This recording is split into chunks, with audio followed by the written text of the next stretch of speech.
గంగిగోవు పాలు గరిటెడైనను చాలు, కడివడైననేమి కరుము పాలు. ఇది ఒకప్పుడు అందరూ చదువుకున్న పద్యపదం. ఆవు పాల ముందర గాడిద పాలు ఎందుకు పనికిరావని దీని అర్థం. అయితే పరిస్థితి ఇప్పుడు మారిపోయింది. గాడిద పాలకే ఎక్కువ డిమాండ్ వచ్చింది. పిల్లలు దగ్గు ఆయాసం తగ్గడానికి వీటిని వినియోగిస్తుండటంతో లీటరు పాలు 10,000 పలుకుతున్నాయి. 10 మిల్లీ పిల్లలకు తాపితే దగ్గు ఆయాసం ఆకలి లేకపోవడం వంటి వ్యాధులు నయమవుతాయని గ్రామీణుల నమ్మకం. దీంతో 10 ml పాలు 100 నుంచి 120 పలుకుతున్నాయి. నంద్యాల పట్టణంలో ప్రాంతాలకు చెందిన గాడిద పాల వ్యాపారులు తిరుగుతూ వ్యాపారం చేస్తున్నారు. చిన్నపిల్లలు ఉన్న ఇళ్ల దగ్గరకు వెళ్లి వాటిని విక్రయిస్తున్నారు. వారు అమ్మే ధరను చూస్తే లీటరు గాడిద పాలు 10,000 పలుకుతున్నాయి. ఈ సందర్భంగా గాడిద పాల వ్యాపారి గంగ మాట్లాడుతూ గ్రామాలు తిరుగుతూ గాడిద పాలు అమ్ముతున్నారని చెప్పారు. ఆ విధంగా నంద్యాలకు వచ్చినట్టు తెలిపాడు. తనతో పాటు కర్ణాటక, తెలంగాణకు చెందిన మరికొంతమంది మండలంలోనే పలు పల్లెల్లో పాలు విక్రయిస్తున్నట్లు వెల్లడించారు. దగ్గు రాదక్క, జలుబు రాదు, ఆయాసం రాదు, నిమ్ము రాదు. తాపించాలక్క, పిల్లలకు గాని పెద్దోళ్ళకి గాని మంచిదక్క గాడిద పాలు.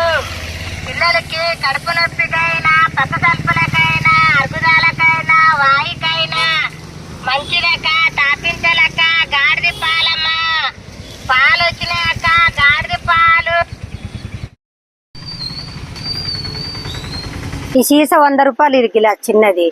ఇది తాపిస్తే పిల్లలకు గాని పెద్దోళ్ళకి గాని ఆయాసం రాదు, దగ్గు రాదు, వాయి రాదు, పిల్లలకి కడుపు నొప్పి రాదు, పక్క సల్పులు రావు, అరుగుదాలు ఉంటది. ఇది తాగితే చాలా మంచిది, ఆరోగ్యం బాగుంటది, ఎవరైనా తాగొచ్చు.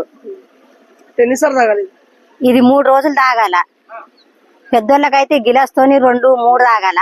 చిన్న పిల్లలు పుట్టిన పిల్లలకైతే నెల పిల్లలకి 1 తాపిస్తారు. 5 నెలల పిల్లలకైతే 2 తాపుతారు. మంచిది, ఆరోగ్యంకి మంచిది గాడిద పాలు, ఎవరైనా తాగొచ్చు. కొంతమంది తెలుస్తుంది, కొంతమంది తెలియదు. అందుకే తెలిసిన వాళ్ళు అయితే తాపిస్తారు, తెలియని వాళ్ళు అయితే ఊరికి అట్లా చూసి వెళ్ళిపోతారు అంతే.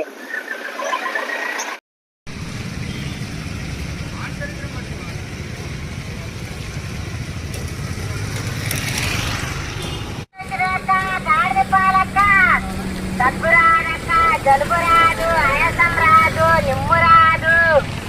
తాపించాలక్క పిల్లలు. హలో అండి, ఎలా ఉన్నారు? నేను మీ కిరాక్ సీత.